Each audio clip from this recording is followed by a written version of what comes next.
good to see you all. Thanks for coming. And for the purpose of the recording, this is the Monday, August 26th Climate Action Committee meeting.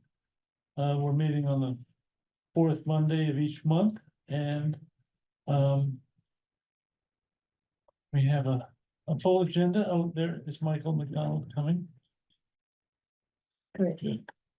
Can I make one comment related just to meeting logistics? Echoing some words. Oh, sorry. That's me.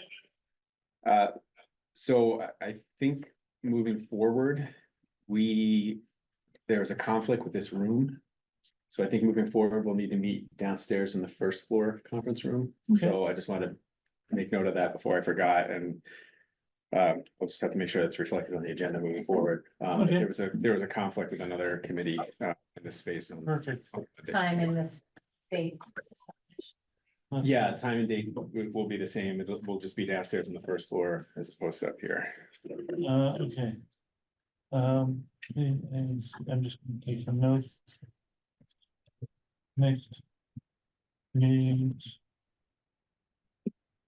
First floor.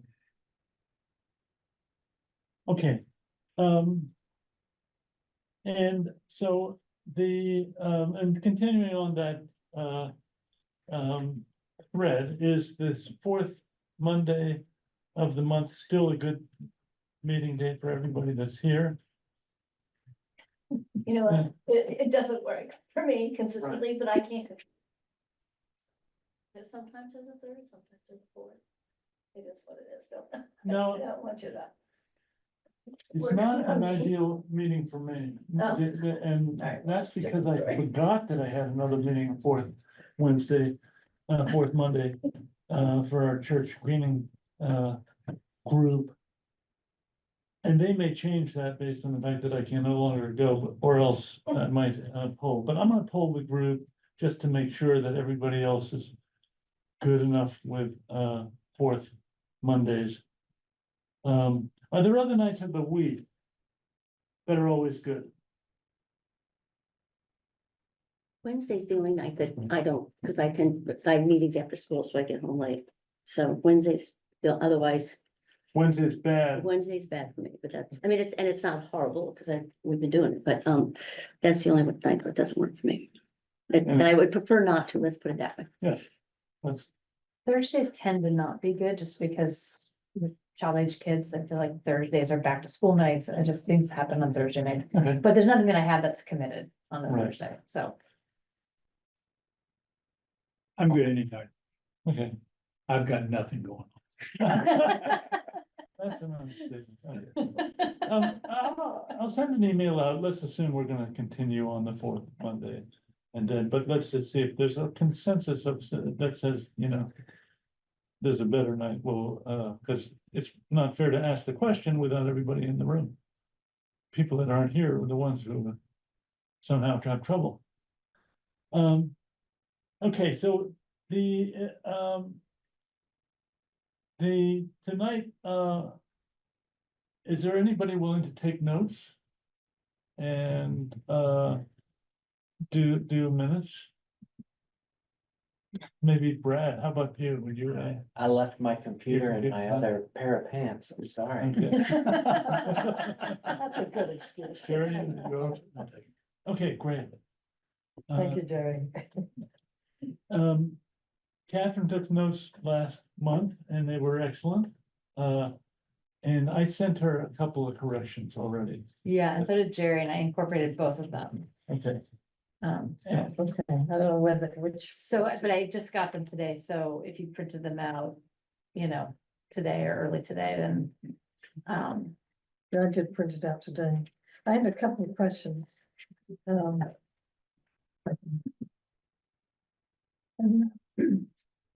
Second page, grant opportunities. Conversation with new facilities director who is interested in an energy. And I don't know whether there was a word missing, Right. or it's an extra word in there. Yeah, I was not following that conversation completely, so you corrected it, So I- yeah. What I corrected it to was, and Eric can correct me if I'm wrong, is interested in getting commercial grade energy audits on all the buildings. In order to be able to do something, something townwide. Yeah, so he was, maybe the term you're looking for is in the energy services company model. The And- ESCO. and- ESCO, which Yeah. which is an ESCO, ESCO. Yeah. So that's energy services company. It's Uh-huh. it's sort of a model for managing the municipal Okay. buildings and planning for capital projects around them. So if you drop Anne, it will make sense. Unless, Yeah. in this particular sentence. But yes, that is tied to the audits, so. Yeah. Yeah. Okay, Okay, and the other, I just have a question, and, I just totally blanked. Feedback from Dylan, I couldn't think who Dylan, okay, and I clarified Yeah, that I as see. Dylan Patel is a guy who works at DOER. Oh, okay. And that Eric had talked to, and, I haven't met him personally, but I've heard He's of a- him. okay, He's our Green Communities Regional Coordinator, so he's Right. our contact with the program for the okay. town. I probably, if my memory is perfect, I have known that, but anyway. So none of the changes I made were very substantive, it's just clarifying a few words here or there. Right, I that's all I think had this, that's the sum total of my comments. think we could, vote to approve. Which I will make a motion to approve. You're really gonna second that? Second. motion? I will second it, I guess. Oh, I No, did she second. seconded Oh, it. you did already? Yeah. I missed. You can third it. I could. Okay, everybody in favor of bringing the minutes, good. And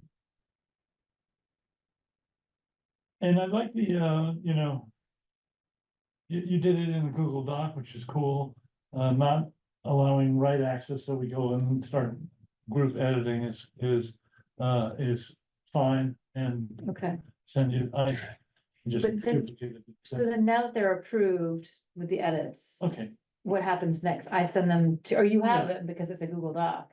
no, I don't, Okay, or do I have to No, turn it Docs into, are difficult.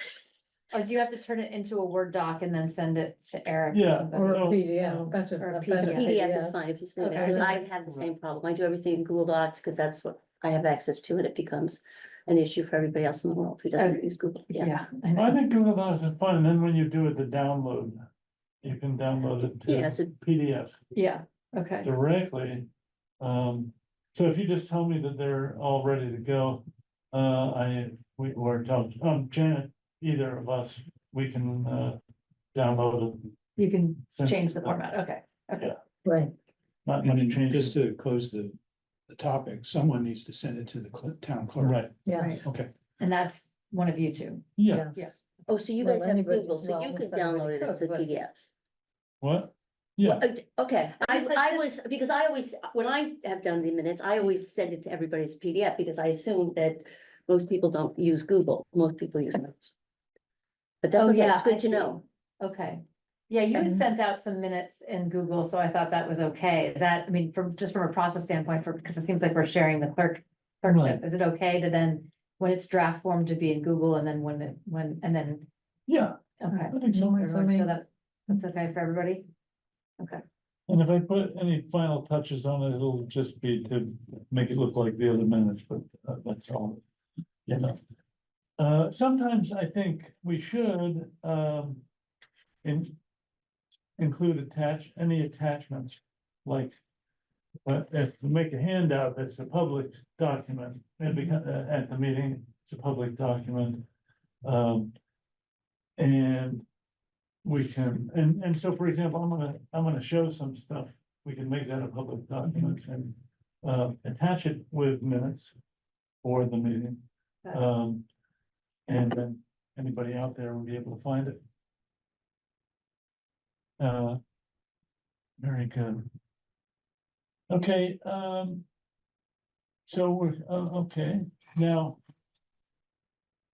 We're on track for a chair update, and I don't think we have much update. I noted a couple of things. Just an update on the chair update last month, where I think somebody reported that the state legislature was working on a climate bill. And that came to nothing. Because, I mean, there was perhaps good ideas all around, but the Senate and the Senate and the Assembly couldn't agree on the differences and couldn't reconcile it, and so we have to wait another year, or do we have to wait 2 years before another? That's still a live ball for this legislative session. So what could conceivably happen and has been discussed for the legislature's economic development bill, which requires roll call votes because there's bonding in it.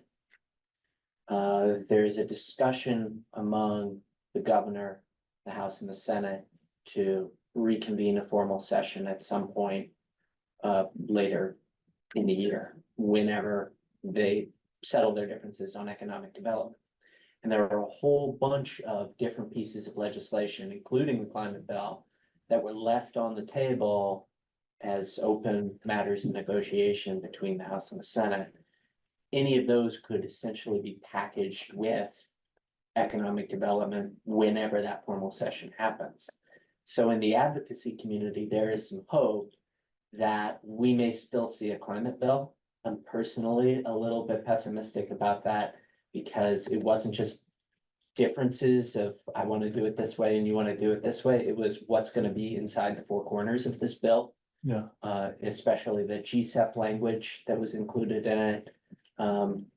This is the $40 billion program to repair gas leaks. Okay,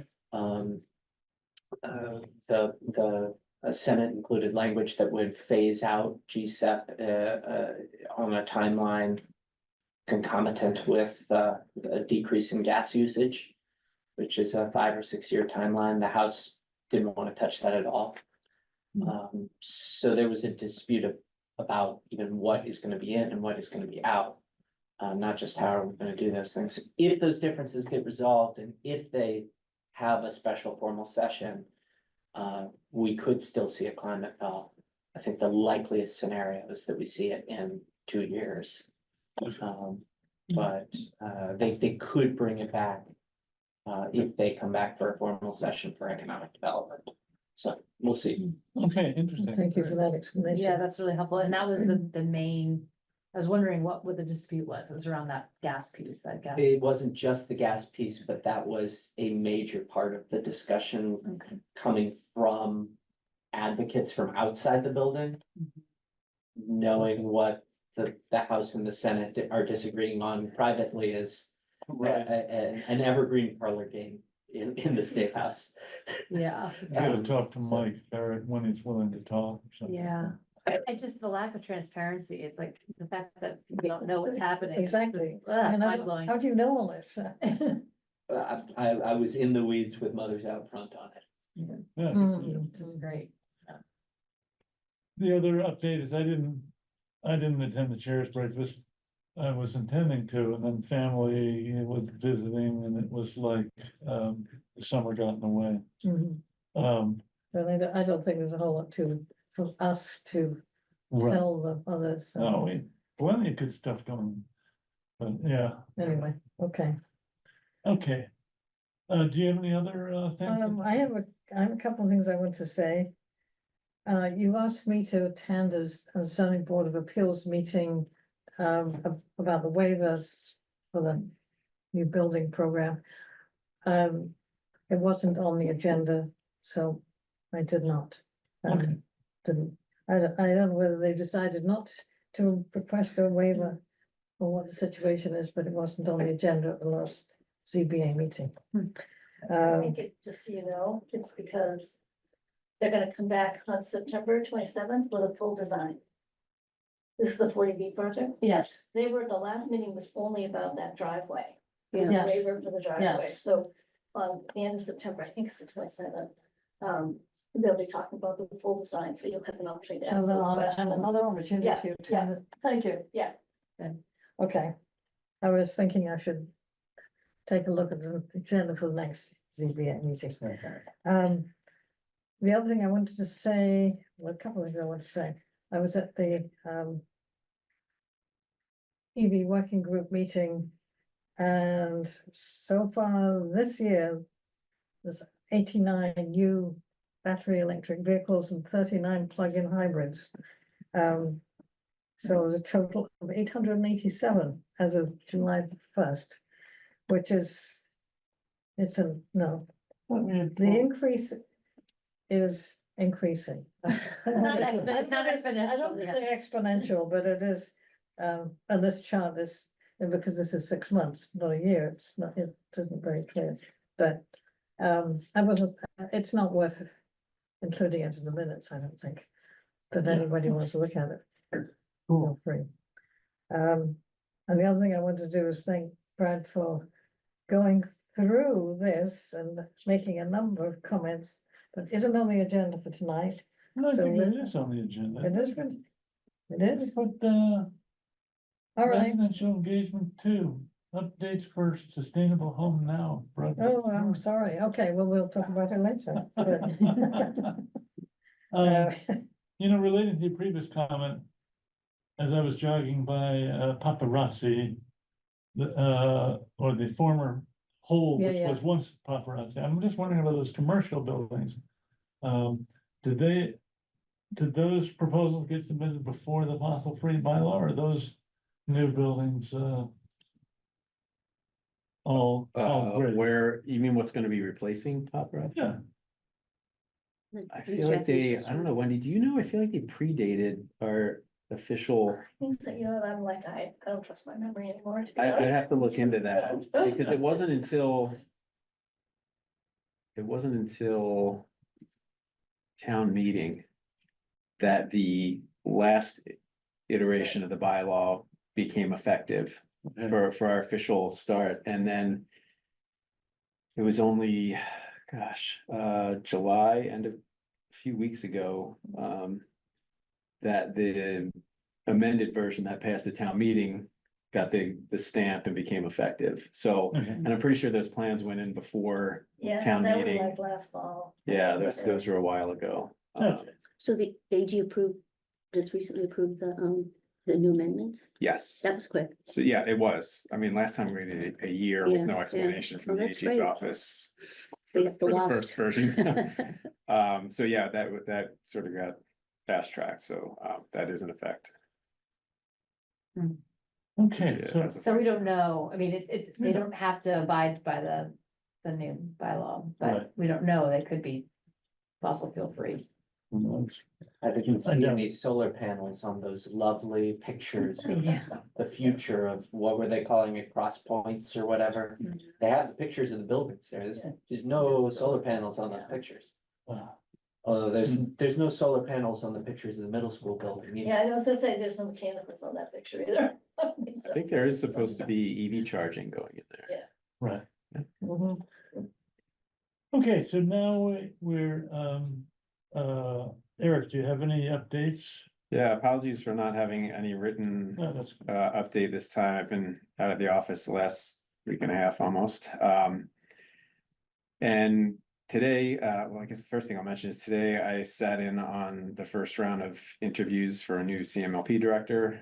So they had 6 candidates that came through today, and can't really say much about that, but other than they'll be narrowing that group down, and right now they're determining whether they're gonna sort of do a second tier interview process or just take it right to the light board to do some public interviews. So they'll have to make some decisions soon, they being town manager. Ultimately, I believe it's the town manager who selects that position. But it's underway, it's happening, we're getting closer, which is a good thing. Some And good quality candidates, I hope. yeah, they're quality candidates, different, some a range of backgrounds, experiences. But overall, yeah, I think there may have been one of the candidates that the group sort of decided maybe was not a good fit. And the rest thought they were all had some some good qualities for the position, so. Good. Yeah, so we'll see where that goes. I had, a few weeks back, I had reached out to HR and asked if I could submit a question for the interview process related to climate action plan and the link between CMLP and sustainability. And based on that, I think, I got an invitation to participate in the process, so. So anyway, I think it was good to be there and hear what they had to say. I'll just I can give a few quick verbal things, updates, just to sort of let you know, some things that are continuing to move along. The municipal building audits, I'm trying to coordinate some responses to set up a meeting on September 10th or 17th. That would have, to discuss an RFP for an energy service company contract with the town. So I invited the town manager and assistant manager, facilities, finance and procurement, CMLP and the schools to all have a presence. Basically, the facilities director and myself. When is that gonna happen? I'm trying to narrow the date down. Either the two dates I proposed were September 10th or 17th, and I'm catching up on email, so I have to go back and look and see what the responses were to that. But hopefully, it's one of those two dates, and if not, then I'll have to, propose some other ones. But the idea is just for myself and the finance director to sort of give an overview of what an ESCO is and how it works, just in the very basic sense, so that these other stakeholders, internal stakeholders, can have a sense of what that is, and hopefully agree that it's worth going forward with an RFP to pursue that and get the audits done and see if that's a model that we want to continue with beyond audits for the town, if it makes financial sense and so on. So Would that be a public meeting or? this is just an internal staff meeting. It's Can really just to include, inform. A member or two from this committee? Possibly. I would probably want to check with Megan on that, because she was the one who kind of requested this meeting, so. Yeah. But I'll be happy to ask her and see. But like I said, I mean, the idea is just sort of share what an ESCO is and Right. yeah, so, but yeah, I can check on that. So I've got a couple of questions. So this RFP will be for energy audits. Well, that's one of the things we're trying to determine, is exactly what the RFP would look like. So I've seen some RFPs that have been used by other towns that sort of have the audits as a distinct component of the RFP, where you would go forward with if a vendor was selected, you would go forward with them and they would do the audits, and then you have the option of saying, we do the audit, or you do the audits for us because we already have a budget for that. And then, if we decide we want to continue and advance on a contract, we have that option. And if not, we get Okay, the so audits it's done and really- we go away and we do it ourselves. So we're sort of exploring what the language would be, for that and around that. But that's part of this discussion we were gonna have internally is, how Well- we want to make that look. So I want to make some comments on that now, because it's, Brad made the request to have a member of this committee. Yeah, I was thinking of you, by the way. Well, Yeah, I'll well, I know talk you, about yeah, that. and I know you've expressed Yeah. some interest in it. So, if that's the process, namely, let's send out RFPs to get an ESCO to do audits. Then that lines us up solely to do business with ESCOs, as opposed to writing an RFP that ESCOs and non-ESCOs can both respond to. Yeah. Because, I'm a little skeptical that an ESCO works for our situation in town, but someone needs to look at that in more depth, and that's what the plan is for the RFP. But I just want to make sure that we reach out to a broad enough community, not merely the ESCO community, Mhm. for the RFP. Yeah, and that's what I'm trying to resolve right now. So the discussions I've had with the facilities director, I'm looking at it from a sustainability standpoint, he's looking at it from a facility standpoint. Although he certainly appreciates all the sustainability components of it. He has had experience working with ESCOs before, I have not, so he's a little more versed and informed in what those are and exactly how they operate. And so at the moment, he seems fairly convinced that to make the argument that that's the direction that the town should go in which case, I don't know this yet, but he may be sort of pushing for that concept of we would put this out as an ESCO, audits by an ESCO. Mhm. But I don't know that that's certainly not resolved yet. I think that's part, again, that's part of this internal discussion to see if, internally, whether others are comfortable with that. Or, but I think that's a good question to ask is, does it make sense to go that way versus having it more broadly open or not? So, Right, because I know from previous discussions with you and from the facilities director that there are attractive perspectives to hiring an ESCO. But I don't want it to have us as a town have a fait accompli Yeah. of doing ESCOs because we didn't ask anybody else Mhm. to look at it. Sure. Yeah, I think that's a valid point. And this It's is a- why writing an RFP is important. You get what you asked for. That's right. Yeah. That's You right. don't get anything more. That's right. Yeah. Exactly. And so I don't think any of those decisions have been made yet. I think this step of getting this internal meeting together is to have that kind of discussion and say what makes the most sense for going forward. I mean, the facilities director, he very much has facilities in mind, and like I said, I think he sees ESCO as an opportunity to really streamline facilities operations for the town in cost saving ways and staff saving ways, and getting all the buildings sort of online and operated in a cohesive manner. Mike McDonald has a question. Mike, did you want to jump in? Yes, I can comment on the whole ESCO thing a little bit. I've worked with them on behalf of the town before. And I'm thinking of the city of Lynn and a number of others in Massachusetts have been using an ESCO model. And it's worked out pretty well for them. And I'm not suggesting we don't look at other approaches to this, because I agree we don't want to lock ourselves in unless we understand sort of the universe of options out there. But I'll just add that they each have their benefits, their advantages and disadvantages. Of course, the ESCO, you don't need the capital up front, and it's sort of a set it and forget it. But at the same time, like you say, you're beholden to whatever their performance standards are for X number of years. So I'm wondering if, maybe we want to bring in another town and see what sort of experience they've had with their ESCOs. Maybe they can add some insight. Yeah, I think that's a good suggestion. I talked to a contact at MAPC about this, and this was probably last year when I first started looking into it. He sent me some example RFPs from a few towns.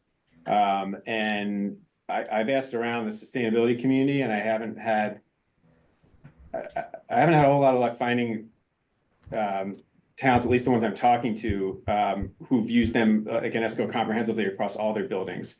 They might have done it for one building or something like that. But yeah, I'm still trying to do that legwork and homework and see what I can come up with for information from some other towns. But I think that's a good point. And you can pick and choose buildings also. It doesn't have to be every municipal building. You can still have a hybrid approach. So I think there are a number of ways you can approach it. Right, exactly. And I think that's part of this discussion too, that we're hoping to have is what buildings would potentially be included if we went down that path, because not necessarily every municipal building would maybe make sense to be in that. And then, as I mentioned, I invited the schools with the intent of just making them aware of this discussion. I think it would be interesting to, if possible, to potentially have the school buildings included in the audits. They just did an existing condition study across their buildings, but certainly not at the same depth as we're hoping to do with the audits for at least the non-school buildings. So I just want to have them at the table and sort of hearing what's said, and maybe inviting them to consider potentially being involved in this, either through the audits and or potentially including the school buildings in an ESCO. And obviously the schools control their buildings and they control the budget for their buildings. So it wouldn't be, the suggestion wouldn't be to not have them have that control anymore. I think it would just be to, have as many relevant municipal buildings as possible under a possible contract. And with the argument that you could streamline, operations and maintenance of the school buildings to potentially under this, as well as, efficiency projects that might ease the burden on their end as well. So we'll see what happens. But I think the first next step is just having this internal meeting and seeing what some of the other key stakeholders internally have to say about it. Eric, can I ask a question? So if the facilities director really believes in this, going this way, what's the likelihood that that will be the way you go? I mean, I guess he's gonna take input from other people, but I think if that's his strong preference, that would likely be what the town manager and everybody agrees to. Yeah, I mean, I think he's prepared to make what sounds like a strong argument for it from the facilities perspective. And what I'm trying to do is also ensure that it makes sense from a sustainability perspective and the building efficiency perspective.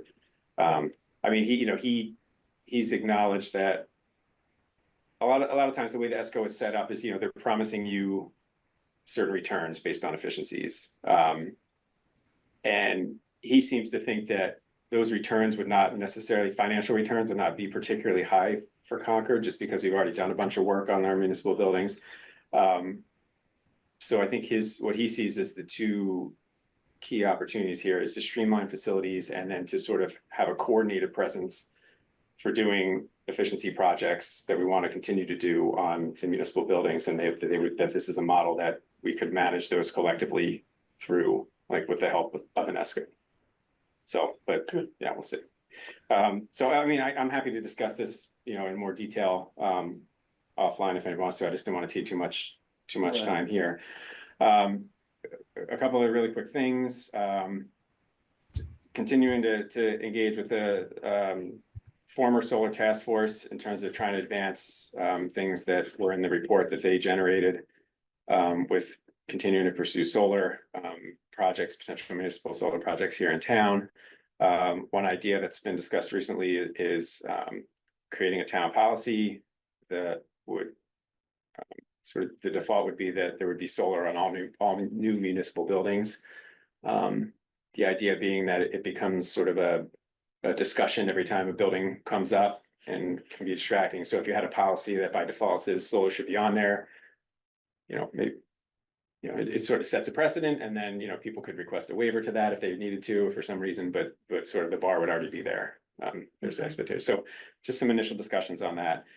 Looking into doing some rapid charging, level 3 charging over at public safety. They've reached out to me to ask for my help in looking into that. So I'm trying to coordinate with CMLP and others into the possibility of getting that set up soon. With a public rapid charger or just for? I'm not sure about public accessibility. I think it would just really be for public safety.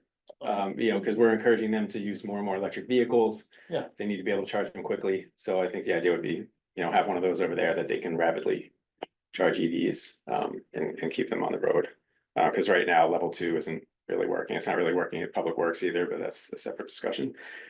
As we're continuing to expand our fleet, continuing to work on website updates. I've made some minor edits to some pages. I'm signed up to get some additional training to be able to do some more complicated work on the website, including adding some additional pages on topics and just some skills that I'm working on developing for that. Doing some action planning, internally some action planning based on the select board action plan. And one thing, I don't know if anybody's seen the select board action plan. No.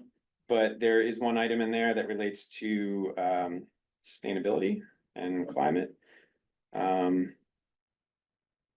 Which is, there's one row that says climate action. And these are sort of priority actions, I guess, for the select board. Is that? Yeah, Fair to so say. they're categorized, yeah. So one of them is to conduct a review of climate action plan, document GHG reductions in progress against original blueprint recommendations, and establish revised recommendations for 2025 to 2030 to achieve targeted greenhouse gas reductions for 2030. And then in parentheses, they refer to Article 31 from town meeting, which, you know, Okay. shifted our goals a little bit. So that's on their action plan. They just asked for some comment on that, so I'm just gonna provide a little bit of comment about where that is, but that's sort of happening internally. Well, we should, help out with that to the extent we can. Are you? Yeah, I mean, that was my goal. I put that in there for this, and part of it was we just at town meeting updated sort of our goals, right? But also, we have a lot of plans around town that really need to get updated. And I know it's not 2025 yet, but we need to be thinking forward and capital investments, et cetera. So my Yeah. thought was, look at the plan, which you're already starting, particularly the details of the blueprints, and just update them. And as you go through it, you're gonna say, hey, we need to update this, or we should Yeah. be talking about that for the future, but that's. Yeah, so I just wanted to mention that was on the select board's radar. And obviously, we've already done some work on that with, Yeah. you know, updating the emissions and Yeah. things like that, so. Spent a little more time than I originally anticipated dealing with the leaf blower ban. I've kind of become the default contact person on that. Which has been interesting. I mean, it is, Flooded or? well, technically it's a noise ordinance, but, Yeah. you know, obviously there's sustainability connections, so I think people are naturally sort of, you know, coming to me, but, so I've done a bunch of outreach on that to try to get the word out. I've heard from some people in town who are very frustrated by the fact that the ban does not seem to be particularly effective yet in terms of enforcement. You know, which is true. It's not something that's easily enforced. It's just sort of an unfunded mandate that the town adopted after town meeting last year. So we're doing our best to mostly educate people about this now. I've reached out to 200 commercial landscapers to let them know about it. Got an article in the newspaper that maybe you saw a few weeks ago. Put a webpage on the website. So trying to do a bunch of stuff and then coordinating with police about enforcement and things like that. So that's just taking a little bit of time. So with that, I think I'll stop with that. And then I don't know if you wanted me to mention anything about grants at this point. Well, are there any, I know you and Paul are working on a proposal. Are there any others that are coming up in the next 2-3 months that are kind of should be in our Yeah. that we can help out? Yeah, so the Green Communities Competitive Grant, I've been reaching out to some different folks and groups about that for the fall. There's an mid-October, late October deadline on that. Typically, like an ideal scenario, the town would go after a good chunk of money to do a building project. Facilities director is not particularly keen on pursuing individual building projects right now with this whole ESCO thing happening. But I'm still talking to him about that, so for example, the public safety building could use some envelope work. I don't know, if I can talk him into doing that as an individual project, maybe there's some pathway there, but he seems to want to hold off on individual building projects until we, like I say, get the ESCO thing sorted out. It is partially paying for the charger, like. Something you could. Yeah, so there's some other opportunities. So I did reach out to the schools to see if there's any building projects we could submit for them. They didn't come back with building projects, but they did come back with EV charging and or EVs, which may be eligible. So I'm looking into that now to see if there's something we could do with them. And a couple other things. So looking into that, that's the Green Communities Competitive Grant. Direct pay, which is where the town can get the tax incentives. Trying to see if we can file for a few electric vehicles that were purchased in the last year and see if we can get some money back for those. So I've been working with finance to do pre-registration with the IRS and all this other hoops we have to jump through to make that happen. But hopefully that'll work out and we'll be able to submit and maybe get some money from that. But yeah, Paul and I had a conversation, I guess it was a few weeks ago about the potential MVP grant for my climate resilience efforts for the town, which, you know, we've talked about as a group before. One idea that kind of came up in our conversation was water security is sort of the topic, which captures a bunch of things related to flooding and drought and everything else. So had talked about that, we're exploring that a little bit, we've had some communication. He actually just got back to me today on something I sent him a week or two ago. But we're working on that and seeing what we can come up with that, including talking to MEPC and maybe some other about, regional opportunities and, bouncing some ideas off them to see what could happen.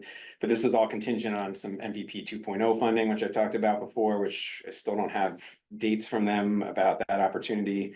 But regardless, we're still trying to move forward with action grant. And then I guess you'll talk about network geothermal.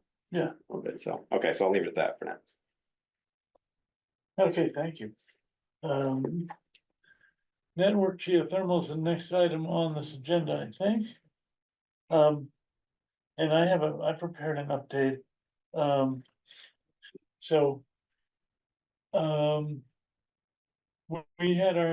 We've had the first meeting of our subcommittee on August 7th. And that included from the committee, me and Catherine and Mike. And a couple other outside members. And we talked about how the subcommittee could function. And some like in terms of we decided not to. There wasn't somebody to be a chair, so we decided to have a facilitator, although it's possible we'll switch to a chair model in future meetings. We talked about some general goals about learning to do the business and technology modeling and being ready when larger opportunities arise, like the MCI site, understanding how to select good locations, learning to do community engagement, and trying to be an example for other municipal light plant communities, because I don't think any other MLP communities. That's what makes it a little challenging and interesting here. It's the interaction between National Grid, which is the gas provider, and CMLP is kind of one of the things which would need to be studied and figured out how it should work. We decided on specific goals of trying to write a report for the town in a 6-month time frame, preliminary report, and explore funding opportunities to pay for a consultant and other expenses we might have, getting CMLP involved, and determining whether network geothermal should be a component of the climate action plan that would be updated next year. We decided when we started talking about funding to put together an application for potentially to apply for one of those EECBG grants. And that would be for funding a 1-year effort with a consultant.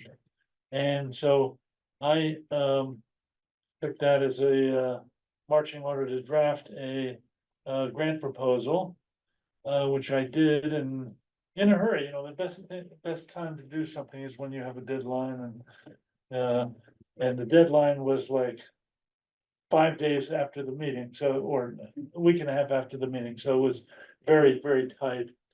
But it was a good exercise. I drafted a proposal that we just discussed internally. We didn't go further than that, to issue a consultant RFP and select a consultant to work with, develop some modeling for both the business and technology side, have discussions with utilities, write a report to the town, in the second half of it, we've been doing an outreach effort and community events to let people know about it. And try to select some possible pilot locations, and then ultimately in a final report, propose a pilot project for a next project. This is way above our pay grade.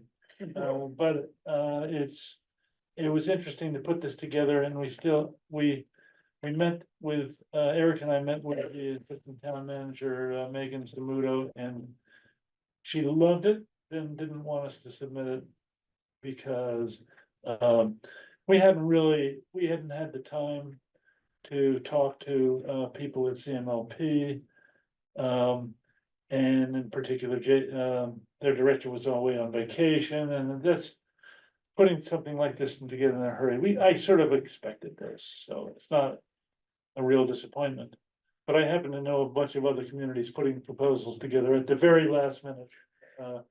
It's sort of like the ink is wet as they were submitting it, so it was worth it. So we can, kind of refine this at we'll have a next meeting on September 11th. Evening, I don't know if that's a good night for a meeting. Kind of like should be a holiday. But we can kind of refine this and seek another funding opportunity if we decide, and, try to broaden the effort and not. The thing about not coordinating with CMLP is it's obviously, you're starting to step on people's toes. And this is really, that is not the intention. Now there was a Framingham public event. Did you end up going to that? I did. What did, So I can give a brief report. I forgot my notes, but I think I remember the main points. So this was a public outreach meeting describing what they've done, what they're doing, what they're planning to do. Where they are in their process is they're about to turn the whole system on right now. Everything's been designed, implemented, connected. They're ready to go. So it may have happened by now, or if not, in a couple of weeks in September. So the project is, Eversource in Framingham identified an area somewhere in the center of Framingham. One of the criteria for the selection was a mix of residential, commercial, municipal, and they ended up with something like 36 or 37 connections. About 32 of them were residential, the rest were half municipal, half commercial. Everyone they contacted signed up for the project. So that's Wow. 30 some, so they said they had 100%. that is way surprising. There's a reason. Yeah, because it's like the financial incentives. Eversource paid everything. Okay. So, yeah, the 100% is impressive, but we do need to recognize, Yeah. Not us. the financial situation. I think 50% is what some other people use as kind of a guideline. Is if you could get 50% of people participating, you're doing Yeah, well, pretty well. yeah, this is a different situation with everything paid for, at any rate.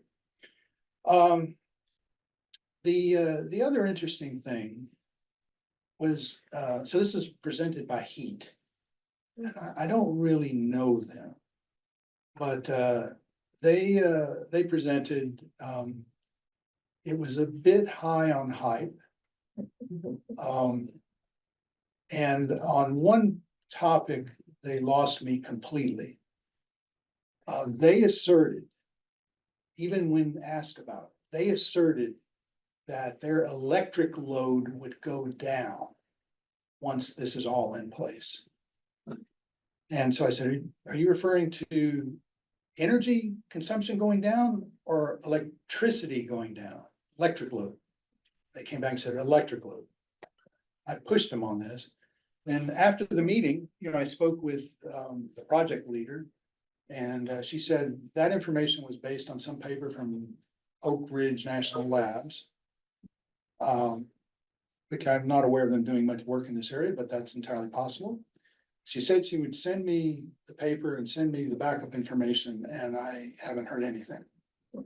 So I have to say, I've left that meeting, I won't say disillusioned, but a little skeptical of what's going on.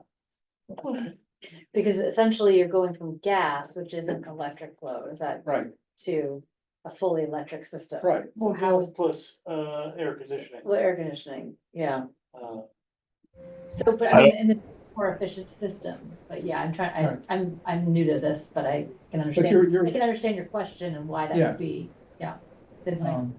So I know Heath pretty well, Okay, at least a couple of the people, and, they may be wrong about that and stuff, but I'm hoping that at our next meeting, we might get somebody from Heath to talk. Certainly want to start using some of their resources, but understand things. Yeah. And what you're are trying to understand it at a right. level. I wasn't trying to challenge them. I was just wanting to understand. Couldn't resolve that. And we tried, we still couldn't resolve it. So, Right. Yeah, you know, it doesn't really make sense to me either. That's certainly not the narrative that most, you know, mostly everybody, especially the utilities have been working with. And you know, he's pretty reputable. I mean, I trust them. So I'm wondering if they're just focusing on the summertime load, just the air conditioning, because that would become more efficient. But the winter time, the peak wintertime load transferring from natural gas to electric it's gonna triple the demand. It's gonna triple the electric demand. you know, it's possible, I realized afterwards, it's possible they really meant to describe it in terms of energy. Right. Or you could imagine, and if you were comparing it with air source heat pumps as another scenario in the future, you could lower the load. But Yeah. yeah, so let's get some clarification. Right. So by the way, Ellen was there too, and I think she felt pretty much the same way. We talked about it afterwards. Good. Glad you got a chance to talk. Yeah, I was too. Mike, did you have anything else to add about the subcommittee or? No, I think you covered it. You know, we had a little dialogue back and forth on where do we start the process. We know where we want to end up. I think some of that dialogue was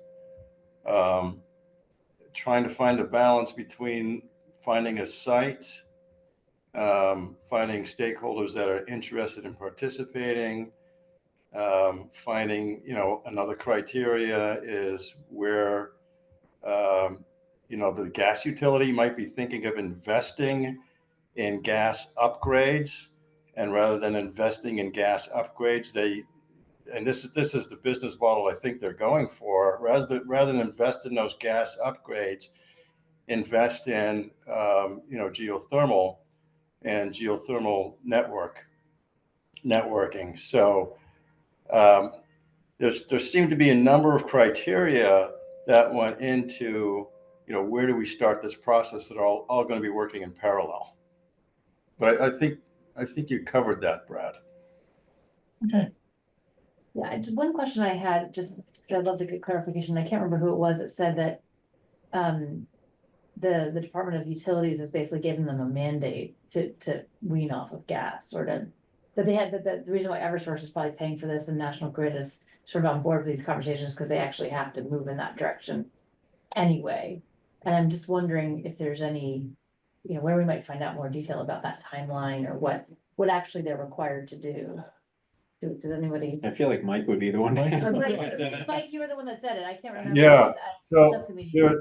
there are two major pieces of policy. Well, not really policy, but the Department of Public Utilities in 2020 came out with a ruling. It's called the 2080 ruling, 2020 docket number 80, that basically encourages the utilities, Eversource, Unitil, National Grid, whoever it might be, to gradually start weaning off of gas and not put any more investments into the gas network unless it's an extraordinary circumstance. So there's there's a real push to not put any more investments into the gas network.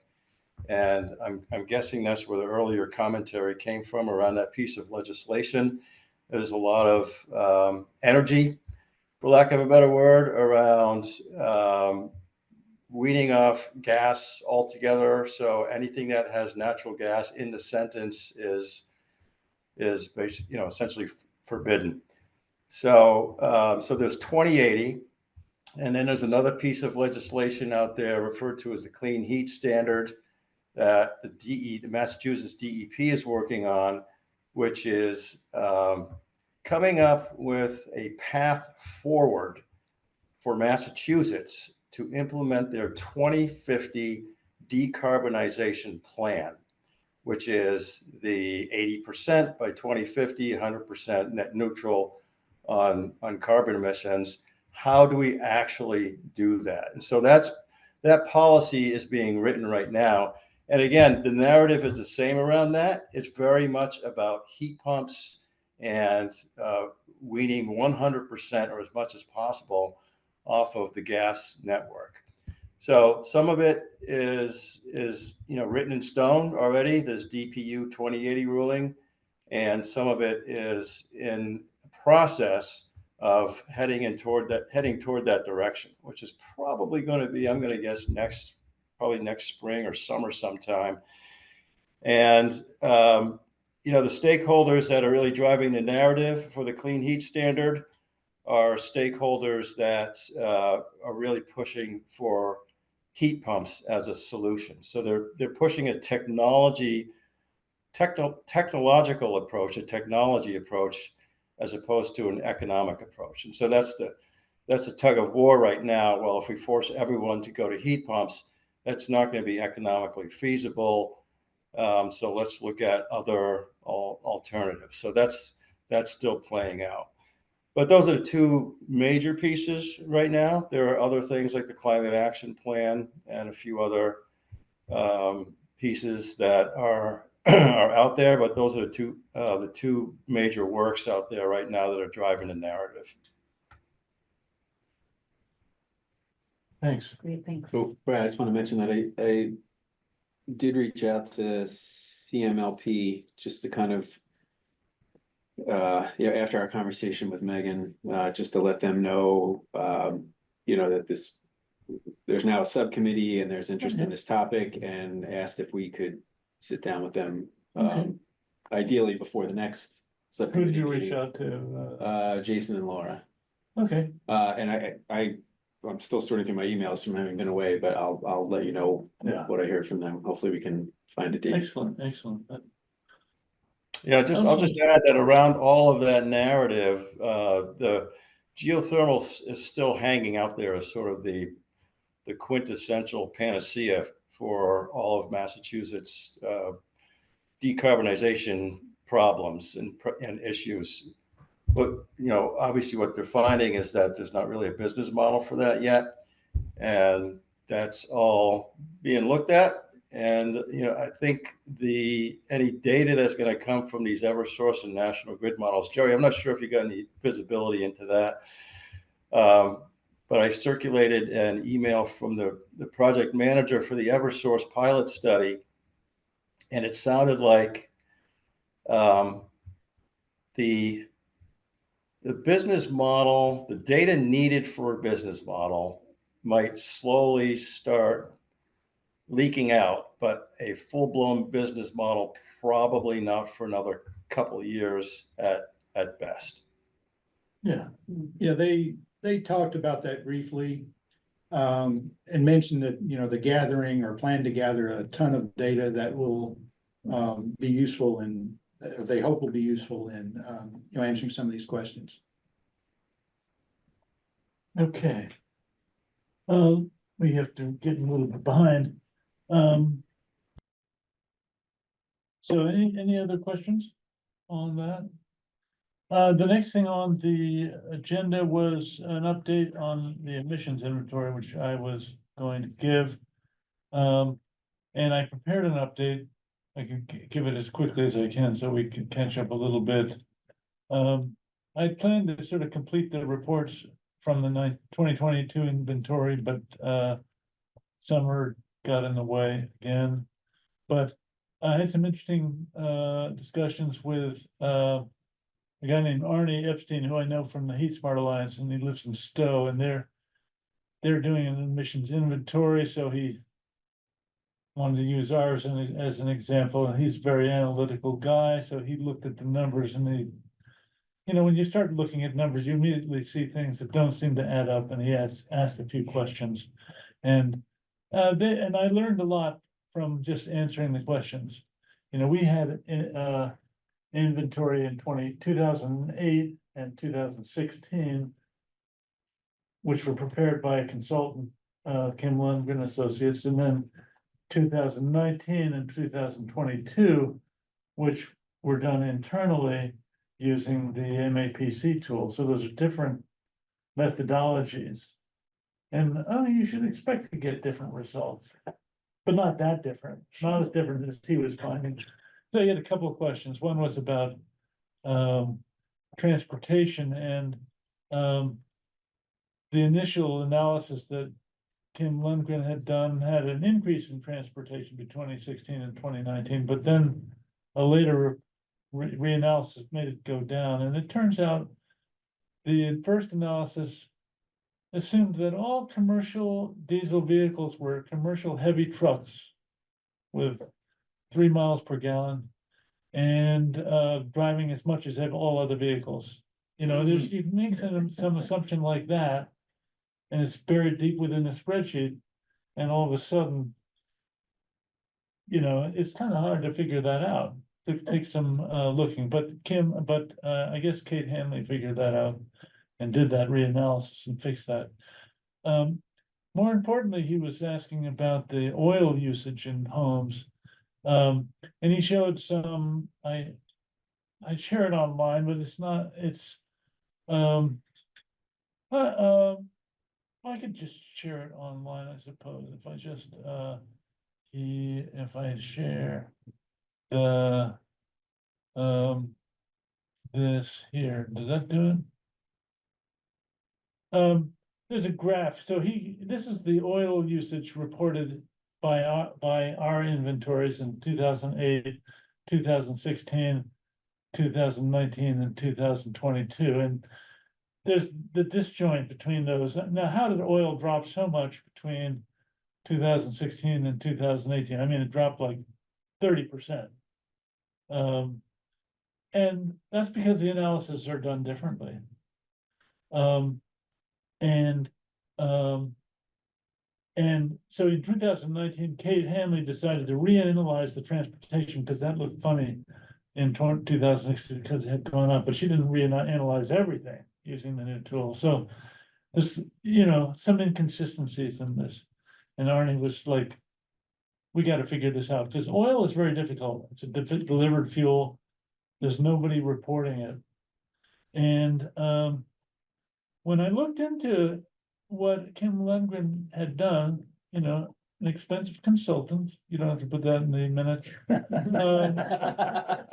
I looked deep in her spreadsheet and I found my numbers for oil use from the analysis. I had done a quick and dirty analysis based on what Charlie Parker had done.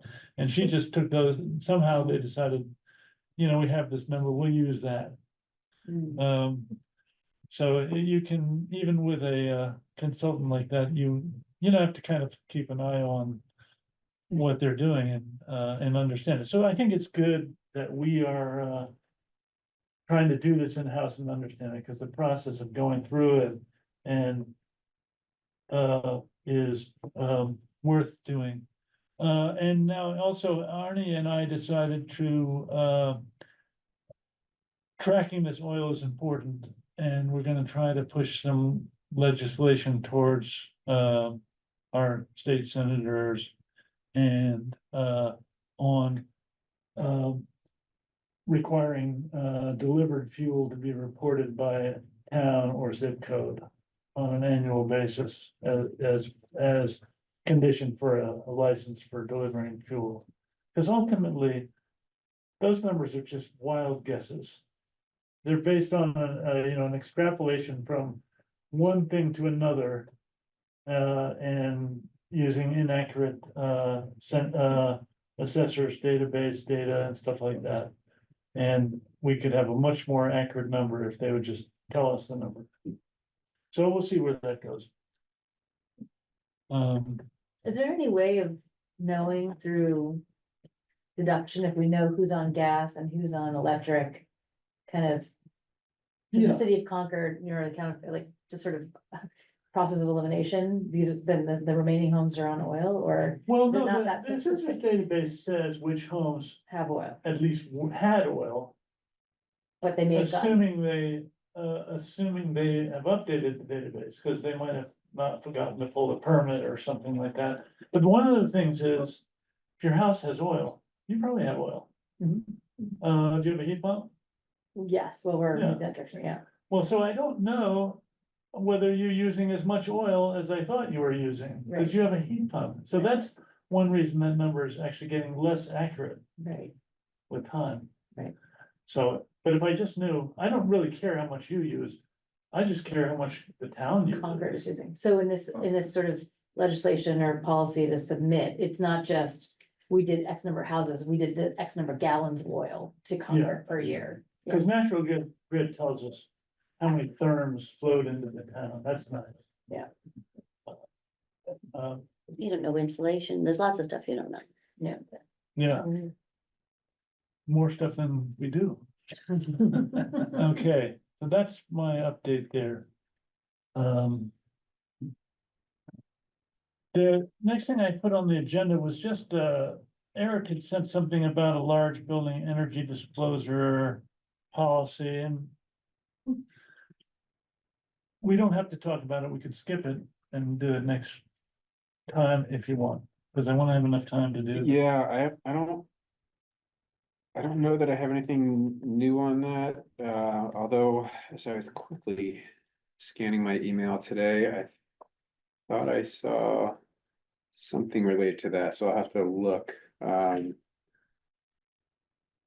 think we should punt it and do, and I'd like to Here it understand how is. So that it's, works. it was from DOER, and I haven't read this yet, but I'll just see, it says. DOER publishes draft large building energy reporting regulation for public comment. So I Oh, guess so that's where they are right now. This is early stage. Yeah, Okay. but okay. I thought, you know what, I'll have to look back because I thought something was supposed to kick in this summer. Yeah, that's I right. I thought something was supposed to kick in 2025. I'll have to follow up with that, Okay, but good. Let me stop sharing, stop share. Okay, so, we're up to the item 8, which is, climate action and resilience plan review. And I'm not as prepared as I should be to lead the topic. But, is there someone who is, taking the time to, look in and would like to, lead that topic, what they learned? are you talking about the energy section or are you talking Well- about the? Right, last month we talked about the built Yeah. environment section. And there's so much to talk about, you know, you can go into it and I felt, I didn't feel like. We had as much resolution on the individual items. We talked through them at high level. And then we could do a walkthrough on the energy priority actions. And which are a lot easier because we've actually, because CMLP kind of has led the way. But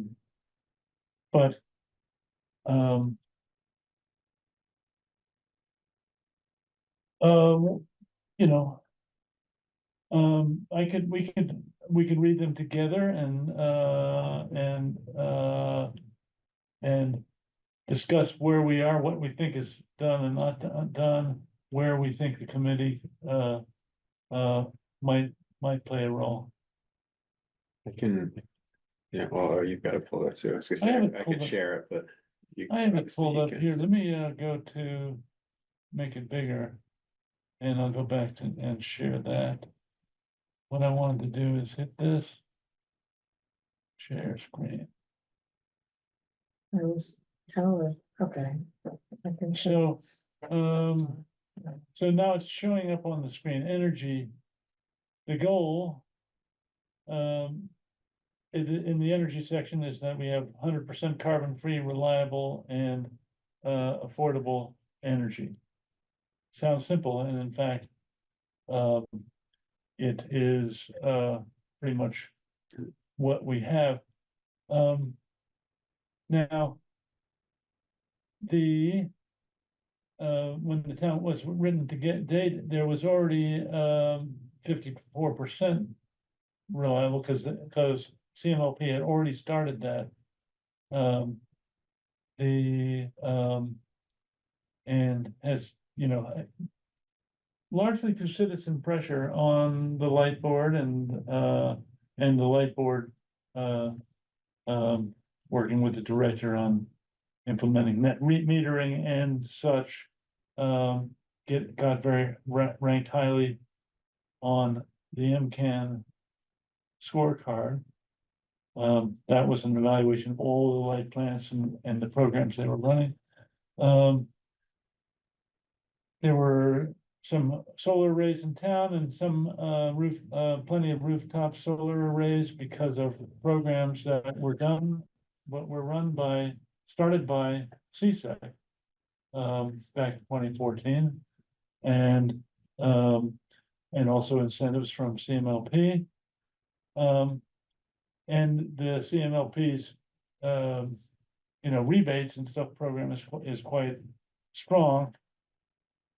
Even though it's it's kind of a pretty lean department, it's a couple of employees making that happen. I don't know, that's accurate, that's pretty accurate. Very Yeah, good. I mean, with all these plans, I love your dashboard. I was telling you, I sent you an email this morning. The dashboard that goes with this really, it drills into all the pieces to it, and there's a lot that has been done. There's Yeah. still a lot that hasn't been done too, though, Right, so, now you Right. did say something about the dashboard, you can show that in a minute. yeah. So there were 4 priority actions listed in the 2020 report. And one is redesigning electricity rates to support energy conservation, peak load management, electrification, and renewable energy generation.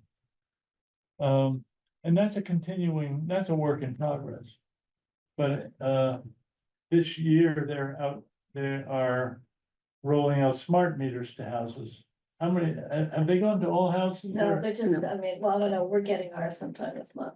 Yeah, They just, We're on the- I have one. they just gave an update, CMLP just gave an update, and I can't remember what the number was. It's over 50% now. yeah, okay. Yeah. Uh, Yeah, like maybe close to 60, I think.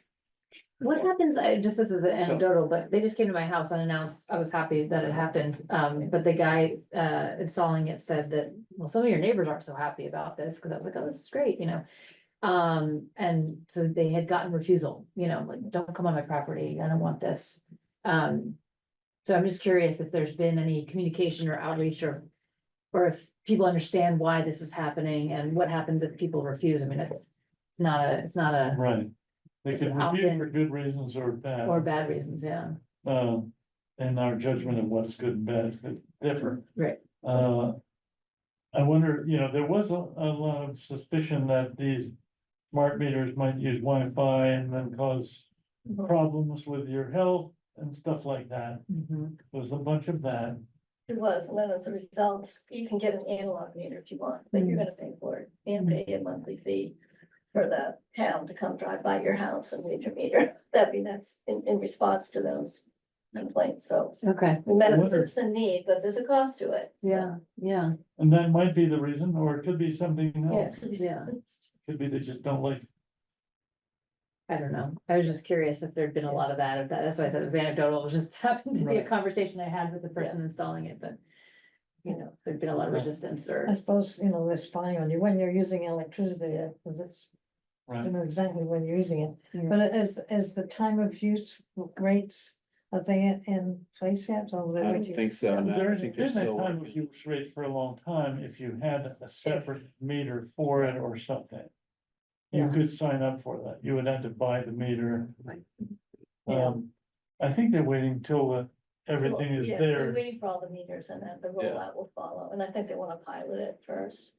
And I had lunch with somebody from Groton today, who was a member of the Heat Smart Alliance, and she said they all have,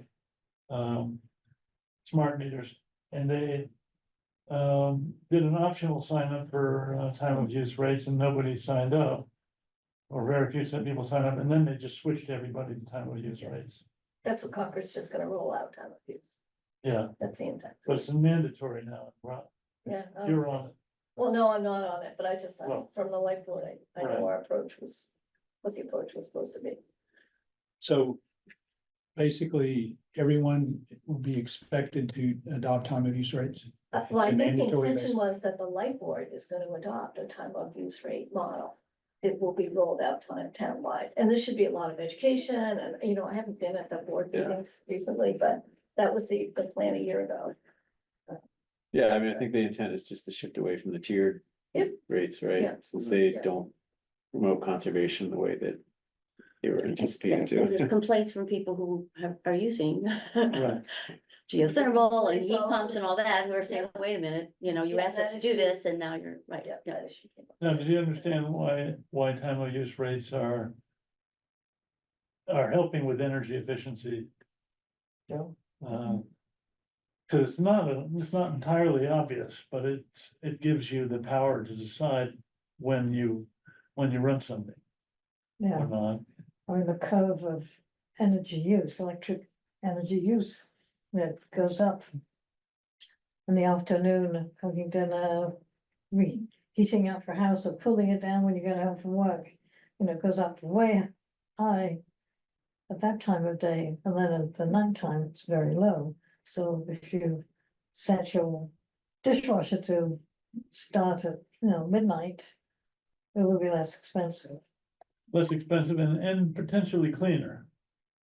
Cause it's what you wanna avoid is dirty power plants firing up if you can, To meet the That's demand. Mhm. And Charlotte, who I had lunch with, said you're hoping to catch those peaks that with the time of use rate, so that people tend to like, oh, I'm not gonna use it. I'm not gonna dry my clothes this afternoon because it's gonna be hot and that would save everybody money, but apparently the peak in June happened at 3, it happened during the inexpensive time. It was just, it happened at the wrong time. It's not automatic. It's been shifting to, the peaks have been shifting a little bit over the last five some odd years, so. I mean, couldn't, I mean, I know that some people subscribe to the shade peak, and get text messages and kind of incentives. Yeah. Is that something that CMLP could just kind of have for everybody who signs up for messages that go out? I mean, there are There- on really hot days and things like that, but I mean, just generally. Not like an everyday kind of shade the peak message. Or is that what the time of the use is really doing? No, I mean, essentially? but the metering system can enable a lot of things for the town. It doesn't mean it's their plan, but if you wanna know more about your usage, you could probably get that data, right? Right. Right, and really, time of use is gonna align the cost of the energy to when you're using it. So if it's naturally incenting you to use at a different time, that may Yeah. happen, but it's not stated as an incentive. Now, one thing is you might be, guessing at where your energy is used, because you might not really know. So another thing which isn't in the climate action plan is to help homeowners figure out where the energy is that they use. You can put in, a sense monitor, or there's other companies where you can figure out, this is your refrigerator, this is your heat pump, this is your dryer. This is how much energy they use, because it's not at all obvious to people. Yeah. And Wendy, I think you had asked in your email about the municipal solar targets Yeah, and no, I was just- battery. And my short answer to your question is, so Wendy had, if I'm remembering this Yeah, no, I correctly, think it was that. yeah, had asked, like, she had thought that there was some version of this that included our municipal solar targets of 20 megawatts by 2030, and then also, was it battery? Battery, yeah, It's 60 it's in amps. there. So, Yeah, I'm just like, It's further, I forget if it's Is it further down or further? further up, okay, might be further down, maybe I didn't go. Is this? There, right there. I don't think it's there. total megawatts. It was up above. This is We have indicated. Oh, here. I mean, the here and the. Okay, yeah, there's the 2030 These- target. these there. last Oh, two. does that Right. have that? Oh, okay. Right. Yeah. Okay, yeah, I couldn't remember. Yeah. Oh, those are the indicators of success. Yeah. Okay. Okay, Okay, All right, I was thinking of them as priority actions. I was too. Okay. I don't know the solar thing. Alright. okay, so we should see what we could do to cobble together 2025 numbers on this. I mean, because there's baseline data and targets, and could be good for the town to Yeah. have visibility Yeah. on those things. Okay, Eric, you know what might also be really good is, this might be a topic for CMLP to just present the status of this whole section at the next roundtable.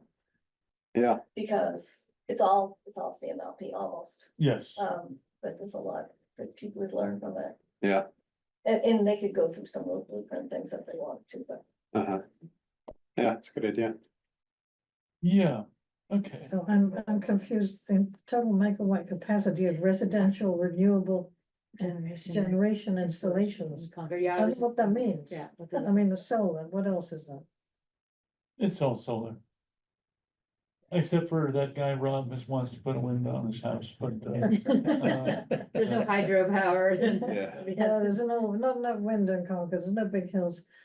So I guess, Okay, so that's just so solar. that's just 3.5 megawatts on houses as opposed to 7.57 on town property. yeah, Yeah, it's a little confusing with the next one, number of homes with rooftop solar, because both of them are talking about residential right, homes. Right, and the capacity, I mean, you can have a, 5 kilowatt system or a 20 kilowatt system, depending on the house. right. Right, okay, so the number of homes versus the actual wattage, yeah. So is there a reason there's no megawatt capacity of commercial So installation? there's almost no Yeah, I commercial know there's not a installations, lot, except there's, but- I mean, I figure that would First be a- Parish Church has an Yeah. installation, there's a few And, commercial level customers that have them. yeah, the West Concord is, I don't know what has, it's gone to heat pumps, I don't know what has any I don't think there's any solar, I don't solar. think it has any solar. It might be worth adding it to the next iteration, though. I would think that some of these Yeah, I commercial mean- places would be adding it in the future. Right, Yeah, I mean, Baker Avenue is supposed to be adding something still, I think. Right. They are, yeah.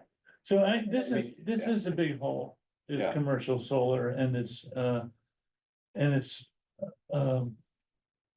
It's.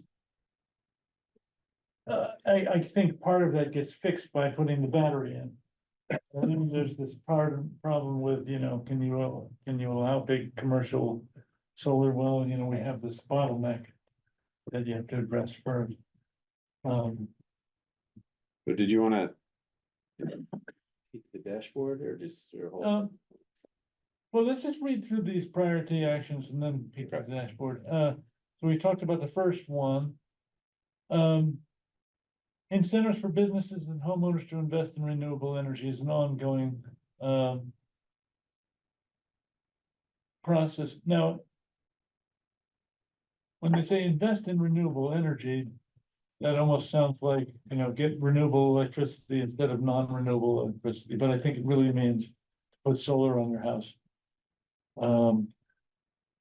Which is there, I don't know whether, whether incentives are high enough or whether they're not as good as they used to be because of the state programs having changed. But it's, that they're available for businesses as well as homeowners. But I don't know, Yeah, Does the town provide incentives for businesses? they provide incentives, but I don't know whether they're incentives for businesses as well as homeowners. I don't know, do you know the status of that? Then I think that we should review this, we could have, That season of You know, some Brian CML come in and people, help. I yes. thought there were I incentives for, thought there were incentives. for commercial solar. I think there are some. I think there are. I don't know, Yeah. I don't know I mean, what they they'll are, have but to be and there, I don't think they've been taken advantage of really. Yeah. Because because, of our infrastructure. Yeah. limitations. If they haven't been taken advantage of, do they functionally exist? If, right, if nobody's doing it, it's not truly an incentive. right. No, it's not. Certainly not a successful one. And it would, so, similarly, it would be nice to know what incentives we have and how does that compare with. Either, you know, investor-owned utility towns next door. Or, other MLPs. And, so you know, this is a subject which we could, you know, put some effort into understanding. And help CMLP, you know, develop policy if there's a funding source and stuff like that. Well, I like the idea of CMLP. Or Brian or someone similar reporting to us on their view of the status. Yeah, You know, if we try to create the status, we're gonna have to go to them anyway to get right, that no, data. I totally agree, and I think this connects also to the batteries, because there's a target on homes with battery storage. And we don't have an incentive for that. So I don't know how we get, you know, we don't necessarily get from 9 to 109. Yeah. You know, without either having an incentive or helping, holding people's hands and helping them do it. I don't. Well, to Brad's point, it doesn't exist. They're not being incented. Yeah, So something has to change. And this is the essence of what you're saying. If you go from 9 to 100, something has to change, or else we're not gonna move off of 9. right, They definitely have an incentive, so I'm sorry, they do not. they do. So For commercial. CLMP offers a rebate program providing up to $3,000 towards the cost of installing solar panels at your business on the town website. But you know, the So problem it- with businesses, there's also the battery limit, so there's a certain size, we require you to buy a battery. Because our infrastructure, this goes back to your point Right, earlier, so there might be an incentive, but it's not working right now because of our infrastructure limitation, which is requiring them to get a battery. And I think it's over 50 megawatts, it's probably on the website someplace, or 5. Wow. But it's still worth having CMLP, just give you the current state of the state, what is happening with battery? Yeah. Because we're putting that, I hear Sarge said we're potentially talking about battery up on the landfill now too, oh, okay, but Kearsarge wants it, does separate, that count? I don't know. a separate one than the 10 megawatt? Yeah. Okay, interesting. I heard that, so, It's 50 kilowatts, yeah. is it 50 yet? Oh, 50? 50 kilowatts is the Is limit Before you have to have a battery, yeah. Oh, for an okay, array before you have to include storage. So that you don't right, cook the grid. Could be just lack of knowledge too, right? The complaint is the battery, right. that's why they're not doing And for a business, for a real commercial entity to do something, it has to make financial sense. Right. They're just not going to do something out of the goodness of their heart. And it has And to we be can't a even clear get picture people to that buy works. local and not go on to Amazon, yeah, you're right. Well, I think Baker Avenue is a good example of that, because the original discussion with the Baker Avenue, 300 Baker Ave was that they would install an array and then there would be a battery, but CMLP would control the battery. And then the costs didn't work out the financials didn't work out for the property owners, so they ultimately went to just a behind the meter. Yeah. And they're gonna have storage, but I think they're gonna Fair. use it themselves, so, you know, so there's these issues, yeah. not simple necessarily. Um. So, and then, so. I think we should review what the incentives are for all the programs, almost have a dashboard of that, so we. Cause I haven't looked at it in a while.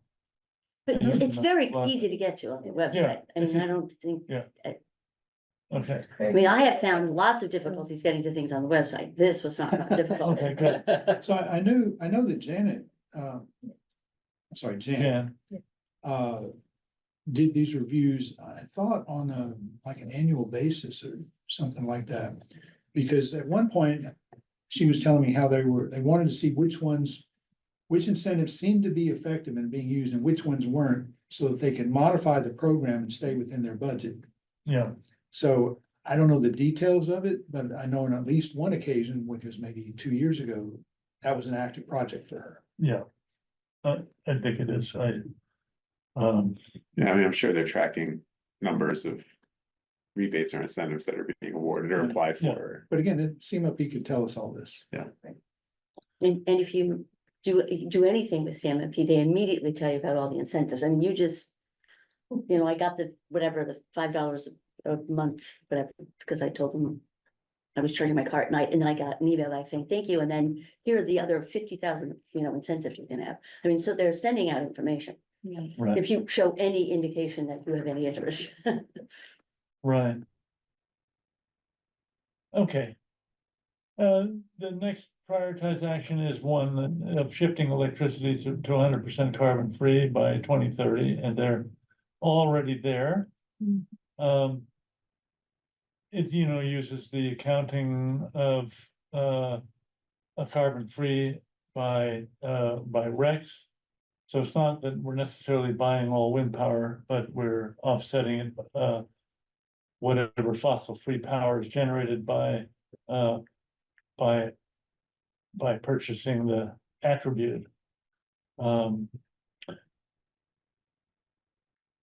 There's So, nothing, to look at the plan, you might want to consider, what about the purchase power agreements now? So the next phase is move the actual energy that you're buying to green. yeah, Right, that's been Yeah, I was gonna the ask about criticism, that. we That's just what I now, was gonna say. here's the next phase. Yeah, like if we're already there on this, Yeah. can we then Right. move the needle? And then- Right. They've got some good data on that, it's probably on the website too. like But- Sven asked at the town meeting. Okay. So I don't believe that stuff, that right stuff is all, And so, Yeah. yeah, there's, So you're saying reduce the reliance on RECs? No, so there's a blend of energy that we buy, and, Yeah.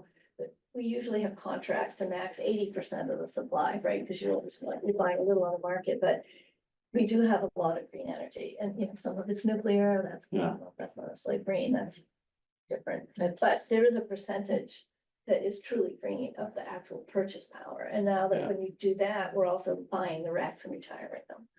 But, what percentage is really truly green Yeah. of the supply itself? Is sort of the next phase, and they're working on it, wherever they can get it, they will. right. Okay, and then the last one was deploying utility scale energy storage. And, they had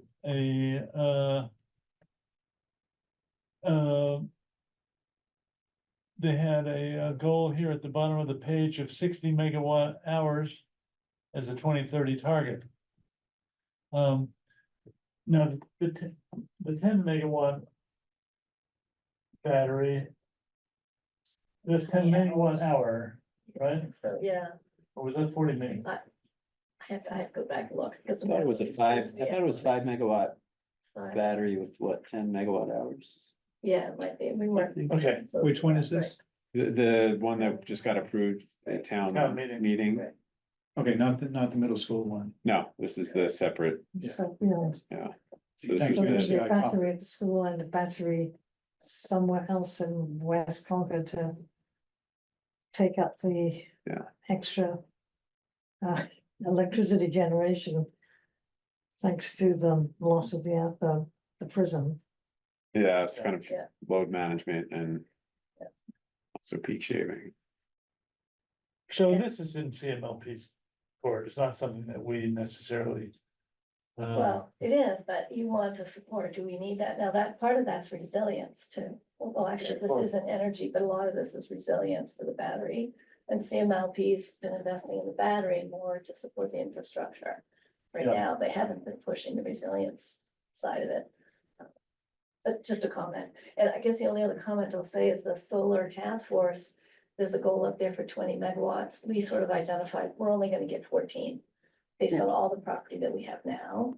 The recommendations from the solar task force says we can get up to 14. We've got a limit, because there isn't land to put utility scale solar on outside of looking at 2229 and MCI. So until we could say more about that property. Yeah. there was- And that was just ground mount, right? Yeah, just, Yeah. you're right, yeah, so So, that's important. Well, just yeah. based on the cost Yep, it projections. wasn't cost effective, right, Well, 2229, that's, on the list. that's gotta be on the list.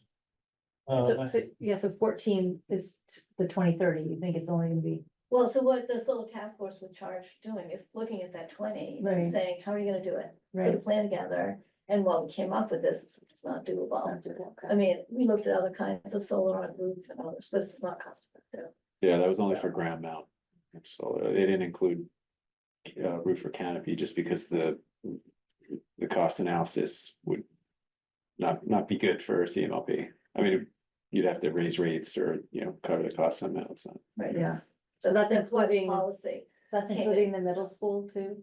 No, that was our, yeah, that does, it does. That does include the middle middle school. yeah. Right. Yeah, it surprised me the finding that the other. That the non-ground mount are just too expensive to consider that. For Even, CMLP. So for like BD who wants to put it on and puts it on and does it behind the meter, it might be cost effective for them as an enterprise. But for CMLP, you can buy energy at a much cheaper rate. The 10 cents, it's just not cost effective for CMLP to do it. right, Interesting. Yeah. And that was based on We did the. worst case, Yeah, worst case scenario is break even on that, right? Like, I mean, you're Yeah, not, yeah, so you're not yeah. losing, Yeah, so CMLP yeah. wouldn't be losing, or ratepayers wouldn't be. right. but It's all even in the, when you. I guess those models have an inflation factor built in because. Right, yeah, I mean. The if you- electricity we buy is gonna be more expensive in 5 years, whereas. The electricity we generate with solar won't necessarily. Well, it was So- comparing it, it was like an NREL model that we used, right? And there was inflation assumptions and all of it. It was pretty standard industry model, so. I think one of the answers to this surprising part is it depends, the whole economics change, whether it's in front of the meter or behind the meter. And so when Wendy's saying it might be feasible for BD or someplace like that, if it's behind the meter, it makes a big difference. If it's in front of the meter, no way. Isn't that interesting? It was. And the reason for this is. Yeah. It depends on who's paying the bill for the energy. So CMLP buys this at a wholesale rate. Yeah. At, I don't know, average of 3 cents a kilowatt hour or something like that. But when it's behind the meter.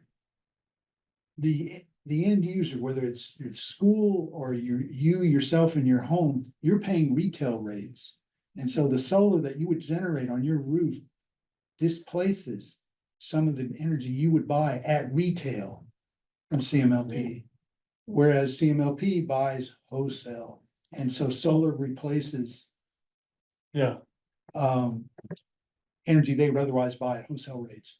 Did I get it Yeah, right? no, you're right. I mean, if you look at your bill, you've got the different components of your energy bill. Which is why they need to show us to do what they were doing. well, and so in either case, you don't have to pay for transmission from out of town. Correct. And, Underground fee or, yeah, right, okay, so those are the other fees that per are, kilowatt, yeah. okay. I've got a spreadsheet I can show you that goes through all this if you want. It's pretty gory.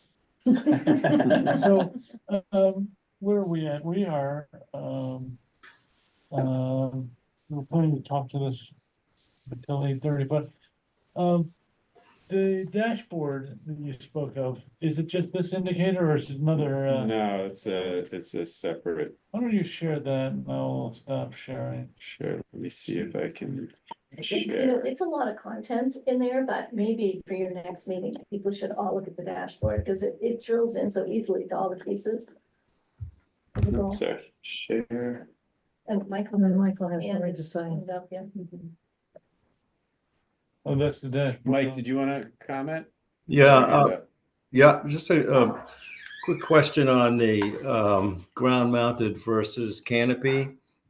I mean, is there any way, it's unfortunate because there's so much additional added value with canopy solar going, it's just think of the number of parking lots and the heat islands that are created with all those parking lots. There's so much value associated with the canopies. And I know the state with their SMART program for those that can utilize it has a workaround with that. They add extra incentives depending on whether it's, you know, canopy mounted or roof mounted or ground mounted.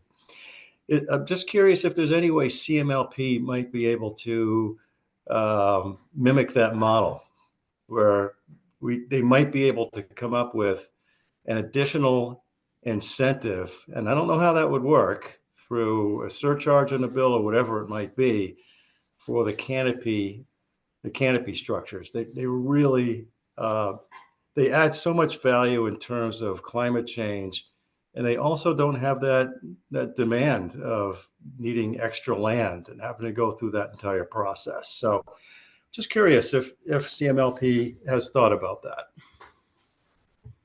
So I think when we modeled it, we had that, we had a 25.5% discount for the, just a discount on the cost of capital, so we did have that, but just for relative, I think when we compare ground mount to roof to canopy, think of like about $1.25 for ground mount, $2.50 for a rooftop, and then $3.50 for canopy.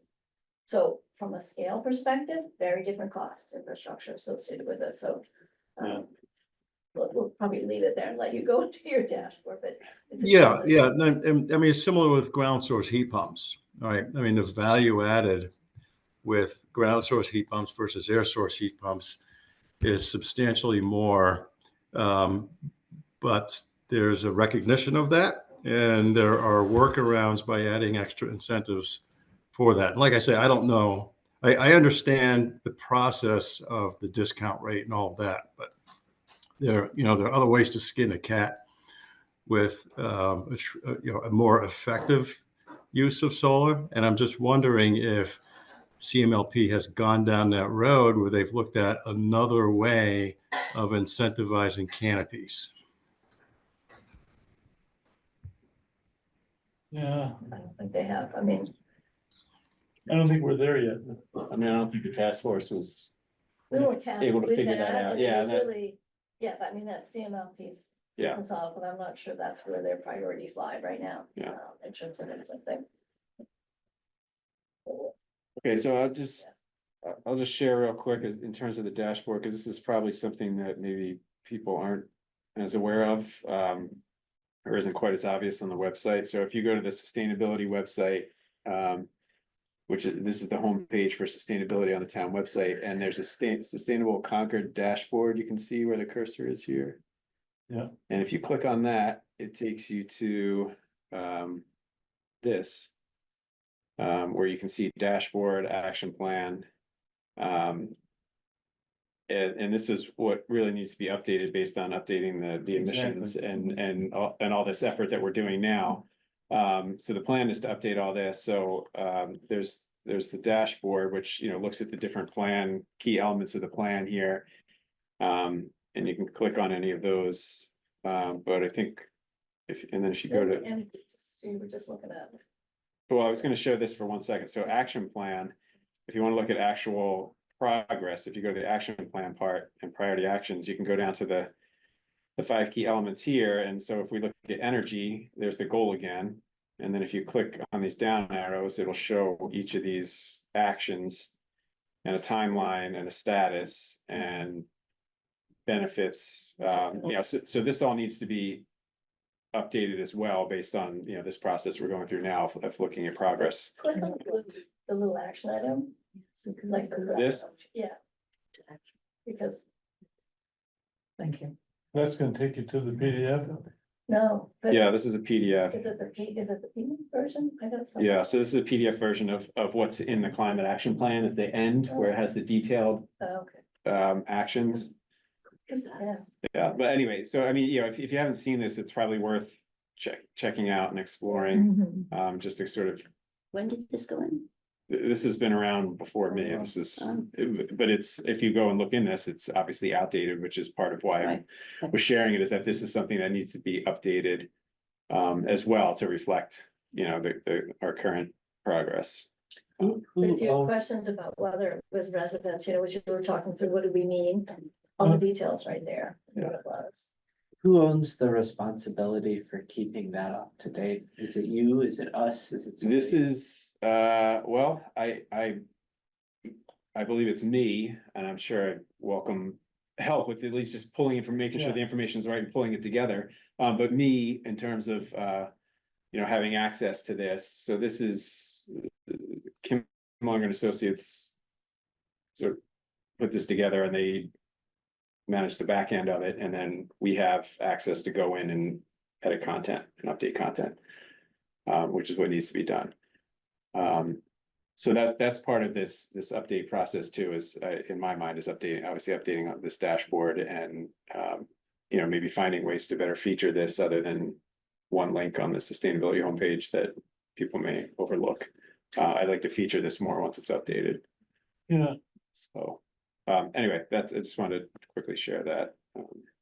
No, it's really impressive. It's great. And it would be good to know, I don't know if there's an indicator of like updated and then a date or something, just so people know that it is Yeah, up to date. And is the CMLP look at this at all? Are they feeding the data? Cause I mean, at least the energy section, is that up to you to pull that? data I don't think they are, but I'll have to check. That's gotta be part of a bigger conversation. I've reached out to Jan at the light plant, about updating other web pages that are under sustainability, but that also connect to CMLP. Mhm. And so, you know, this will need to be part of the conversation too, because I'm not sure, I don't think they directly update any of this that I'm aware of. Cause that's a lot for you to manage all of it, Sure. especially if it's data that they have access to, or that they're. Yeah, so as that I they're dig feeding in, into it. yeah, as I dig into this deeper, I'll see, you know, where I would certainly welcome help on this, but. I think maybe we should start to make a punch list. You know, a spreadsheet list of all the places where we should check numbers, update numbers, and just get through it. Yeah, I think it'd be good to have a punch. I mean, I started doing that informally, just going through the web pages and looking for obvious sections, but I think a punch list is a good idea to just, you know, get it all out. Like in one place, start checking those boxes. Cause one of the things is that as I started looking at the web pages and updating those, I mean, it's, at the moment, it's fairly easy for me to go in and update text and change text, but there's also a lot of graphics and other things that need to be recreated or updated to go along with that, so. Okay. So we're running out of time. Let's continue with this next month. Maybe try to,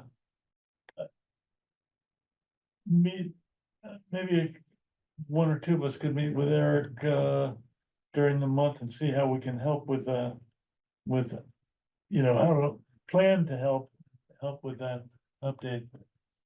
But I think we want to talk about, plans for the EV showcase and the ag day tabling at least. And, any updates on, and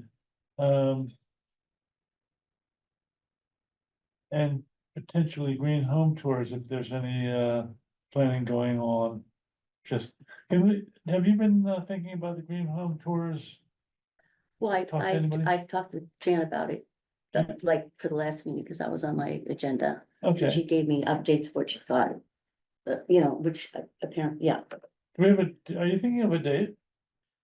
I'm not thinking of a date, no, I think she wanted in the winter, not in the fall, she wanted to see winter is what she was recommending. Okay.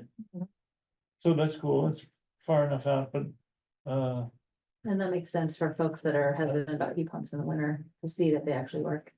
That's true. I shared an email I from, saw also from from Groton, Groton, yeah, we yeah. should get in touch with them and try to help them with their plan, because they want to do exactly the same thing, which is gratifying. And, oh, now, Janet, Okay, the EV showcase. They've lined up several owners and their vehicles to come and just be at Bradford Mill, Bradford Street, which is just, it's just behind Commonwealth Avenue. what's the Um, date again? It's the 14th Of September, 14th of September, rain date 15th. yeah, so it's coming right up. and Right, before our next meeting. I think they're looking for people to, just volunteer to do anything else, like,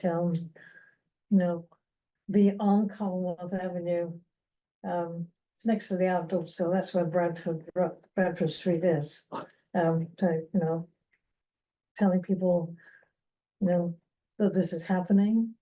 I don't exactly know what Janicetti would assign people, but we have one or two people who are willing to show up and help out. I think that would be helpful. I reached out to her, and it was interesting, she sent me something, but you couldn't really sign up for times or anything like that, it was an odd sort of response, but she said, yes, thank you for volunteering, but Right. the response was not very clear. So, so would you be willing to show up for a couple of hours? Yeah, I told her I would, yeah. So, but we're, She just, she sent me something, but you couldn't sign up for it. It wasn't an interactive thing that she sent. And then I decided I'll just show up and.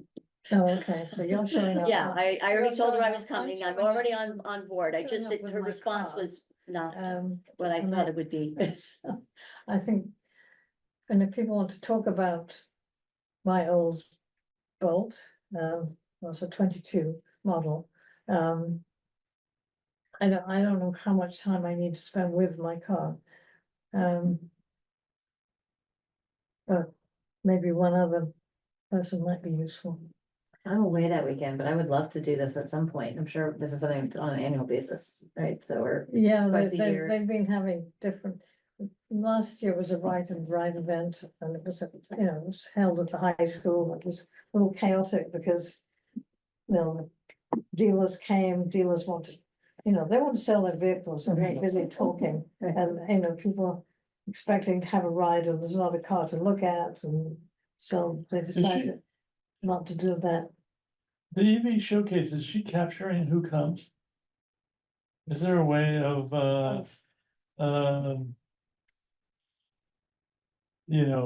seeing who comes and following up? I bet she is. She's good at the house tours. Well, Not like well, you- the last event where, if people wanted to do a test drive, they had to sign up in advance. Right, But if there was probably some people who came just to look at the cars and look at the showcase and maybe, hadn't signed up, so I don't know that they have a complete. there's no sign up necessary. Right, I'm not sure this is where to engage in this, but just the point of data. So my sister tried to get an electric car, was told that it would take 3 or 4 months upstate New York. So then she tried to do a hybrid and was gonna take her brakes somehow rusted out. She was up in the middle of godforsaken frozen north. And so she ended up getting a gasoline car because and now I've talked to friends around here who can get very high-end expensive EVs very quickly. Yeah. But it's sort of interesting, and it would be interesting. So she desperately tried to get one and could not get one without Who's a trying to very, get very three long wait. Now, I or- don't know whether that is because of, now, like recently? in the last- oh, yeah, in Okay, 'cause the I know- last month. I know a within the year or two last ago, that month. was the case. So when they're saying that the EV rate car, the car, they're dropping off the number of EVs that people might want to purchase. It could be that the car companies are doing it on purpose. I don't know. Well, But I just tell you, that was her experience. She I tried think it might desperately be to get regional electric too, cars. because I'm seeing headlines that are saying there's all these incentives to buy electric, because they're Yeah. just sitting on the lots. But there's a lot. Low end or high end? I mean, I was just curious. I don't know, they just. Because did my, electric my vehicles, friends who are but- looking at high end can Yeah, get them in a well, blink of an eye, but we that we wasn't. do know that the rate of purchases or the rate of ownership, because it doesn't, it does, the data is showing ownership rather than purchases. Is going up in Concord and going up at a faster rate, Yeah. It's an affluent. than community, last though. year. But that doesn't mean, that doesn't tell you whether somebody was willing to wait 6 months for it, or whether they bought a used one. My neighbors just bought a Yeah. used No, one. it It doesn't. doesn't tell you any of It that. just- So if your people can plan, but some people can't. I mean, all of a sudden the brakes, the guy, the car player dealer says, yeah, it's not worth putting any more money into this car. You go get another car. Mhm. You're not looking at, oh, let me look at, see what's coming in 6 months. So Yeah. that data doesn't, that data Right, does but not come out. I think they're much more available than they were a year ago, when, you know, you wanted to get one and you couldn't. I know somebody who, you know, who owns Subarus, loves Subarus, and wanted an electric Subaru, but they were only available in California. So they bought something else, but they wanted to buy electric. Yeah, I'm telling you, it's just one point of Yeah. data, but I just. They can't answer. was- No, there are the question. definitely some roadblocks, yeah. Yeah, so I it's mean, not when I like- went and got mine in 2018, there were lots sitting out there and I Yeah. got to pick whichever one I wanted, so. Mhm. Well, I haven't looked recently, so. Trump is The gonna other, fix that now. the event that's coming up. Can we move on to Only the Teslas. Ag Day? Teslas. What is it? Yeah, Move on to the Ag Day. We have a table, we have a place for a table, and I'm hoping Eric might be able to actually get a table down to where we need it. If not, we'll. You're talking about the ride and drive? No, I'm talking about Ag Day. Oh, Ag Day, Which is the sorry, seventh. I'm sorry. I forgot Sorry, it was I jumped rather quickly, Honestly, because we're running out of time. Yeah, I can look into that. Yeah, I'll see Okay, if, I'll see that if would we be can. very helpful. I don't know get one. where, you know, what space we're being allocated. I have no idea. Okay. I guess I can ask. And. That would just be and- like and one then, you know, folding the table? Tablecloth and the, 6 foot, 8 foot, I don't know. I Yeah. think 6 foot would be plenty. Concord can do anything, Concord can, as far as I know, is not doing anything. but can they supply it? Can it? So Concord can, could be a, somebody might help from them. Okay. Yeah, Concord can is sort of teetering on the edge of Well, not existing almost, but anyway, how about Mother's so Day? what, you know, I will be there, but I would really like one or two other people Oh, there. I certainly will be there. I look like the, Very good. I'll be at the EV thing too, but Okay, great. but I'll be around that weekend, I should be at least. Okay. Yeah, so. yeah, talking to residents, Yeah, it's a good place to be because, you know, they're not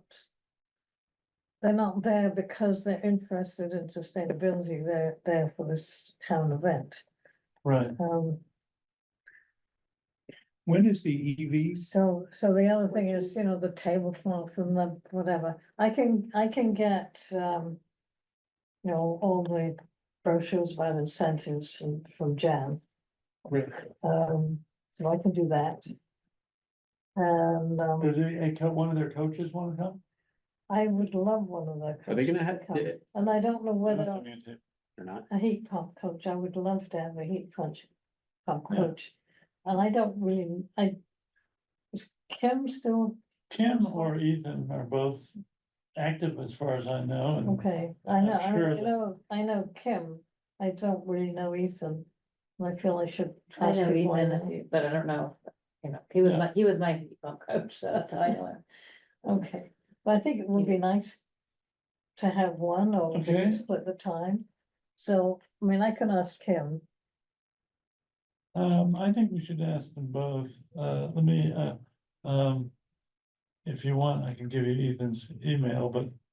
I think it'd be better if you contact him, it'd be better Sure. because, you know, I think it helps to know people. They may both wanna be there. We're all, I know, Right, well, they Drumming up can business. split the time if they want to. I'm right, cause it's long, it's 4 hours. It can be awfully long. So doing a couple Yes. hours is a nice, And I don't, the time isn't down here, is it 1 to 4? the 1 to Yeah. 4, Actually, it's in the morning. I'm sorry? Isn't it in the morning? Yeah. it's usually It's in the usually in morning. the morning. It's Like morning, it's like I, 9 to I'm, 1 or I'm something. forgetting, I It don't certainly know. goes through lunchtime. Yeah, yeah. Right, Uh, In answer to your other question, Mothers Out Front is tabling, but they are currently looking for volunteers to table. Yeah, So we Right. may need to, now we're being asked twice. yeah. No, so if you're there, Maybe we can- maybe we can be next to each other. yeah. So, In which there's case, mothers out front. 10 to 2. Yeah, It's 10 to 2, okay. okay, And this is September 7th, correct? Yeah, Yeah, okay. Yeah, I have on my calendar MOF or CAC question mark. So, okay.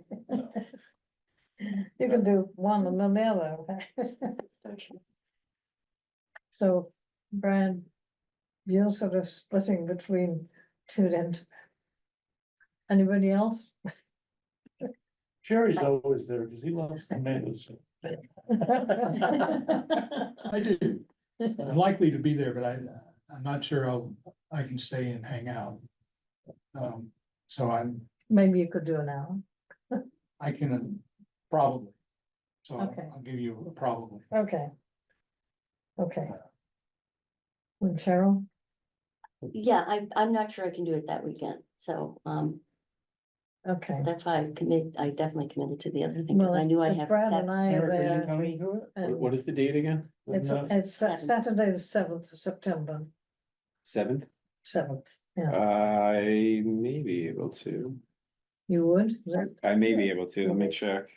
Okay, that would be great. And then we have Mike and Mm. Gavin. Mike's Mike has signed off, disappeared. I but think. and Paul. I think we should put the screws on Paul. send out an email after the meeting. Okay. Mhm. I know that we're low on time. I had one question. I don't know if it's in public, I know it's not on the, I don't think it's on the agenda. Adjourn. I don't know how much more we have on the agenda. Let's do your question and then public comments and then get out of here. Okay. The MCI forum, about what's happening, the community forum, is anybody from CAC going? And I'm When is wondering, it? I didn't hear about it. it's Yeah. I September. will, yeah, it's on my, It's 14. September 14th, so it's on the EV. It seems like if we can kind of be a part of those conversations early, it's the first one, but sort of early and often, and just make sure we ask questions about, is it gonna be net zero? Is it gonna be mixed use? Just making sure that, I don't think they know those details at all. I'm sure they don't, but I'm thinking if we bring it up from the beginning, Yeah. it might be Right. worth having somebody there. Yeah. So I was just wondering if anyone was planning on going. I was planning on going. It's on September the 12th, The 12th. 7 P.M. I was gonna say, I didn't And think I it was on assume the it's in the weekend. library, but I Weekend. don't know that. Oh, the MCI? 7 PM at the library is late because they close at 7:30. Yeah, right. There's Maybe- one day where they stay late, that's why we were able to do that movie screening. Well, maybe it's I the, don't know. Oh, all I Well, know, maybe it on is my library. calendar says 7 P.M. Doesn't actually say where, but I don't know. that's first I heard of it, so I definitely would want to go.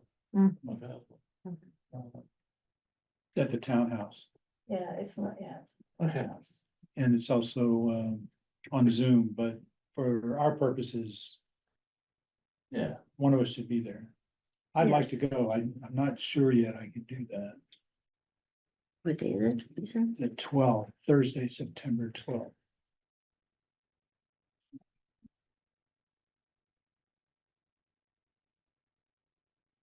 Yeah, I should be able to do that. glad you asked. Yeah, I imagine it's the first one, right? It's the first one. I think they're gonna be doing a lot of presenting to us and not Asking questions, necessarily or- yeah. intaking. I mean, I think people will intake it. Asking And have questions questions, yeah. regardless. Yeah, So I think there'll probably be a Q&A, so it won't hurt to ask the question. They've convened a committee or, Oh, yeah, no, there's an MCI advisory committee okay, that's starting to work with the state and trying to figure out how we're gonna do our visioning, and they've got a good committee formed to do that. This is a town committee. Yeah, MCI advisory committee, they'll be there that night. Introducing, but it's mostly DCAM, which is the state organization that's responsible for making disposition on property.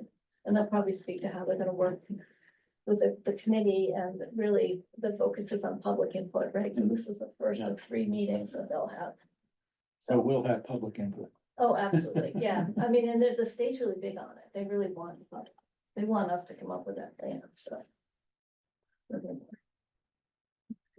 okay, so the last thing was public comments and Linda signed off too, so But that was partly from Linda. I should give her credit. She wants to ask that question, so.